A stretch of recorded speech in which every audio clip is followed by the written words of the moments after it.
Il-Ministru Chris Fearn illum il-ġurnata huwa responsabbli mill-protezzjoni tal-konsumatur. Iżda, minkejja li għandu dan ir-rwol il-ġdid, saba ferm bitqila biex jappoġġja il-proposti importanti li jitressa il-qudiem il-Kamra tal-SMEs. Fil-fatt, ftit tal-jimilu, il-Kamra tan-Negozji Żgħar u Medji ħabret proposti sabiex tkun indirizzata l-għoli tal-ħajja. Waħda mill-proposti kienet propju li l-Gvern inqas il-VAT minn 18% għal 15%. Bid-Deputat Prim Ministru iżomm pożizzjoni kontra li titnaqqas ir-rata tal-VAT. Dan fil-waqt illi qalilna li l-iskema tal-prezzijiet li daħlet fis-seħħ ftit tal-jimilu diġà qed ħalli effett. Għalfejn ma tridux li timplementawha?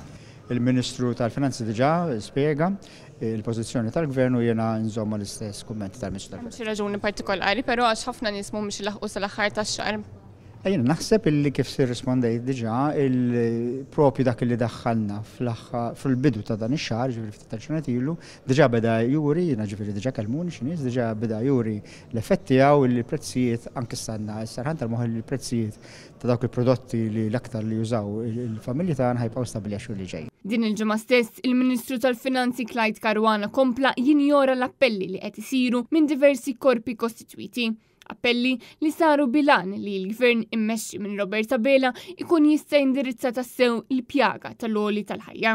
Li kieku nagħtu dawn il-konċessjonijiet kollha li tnaqqas lemm u tnaqqas law, wieħed ikun qed jistieden sabiex jidħlu iktar operaturi fis-suq li jieklu aktar mill-bottom line tal-businesses. Bil-Ministru Clyde Caruana juri biċċar illi ma ċettax dawn il-proposti tal-Kamra tal-SMEs għal-iskontu ikun hemm effett negattiv.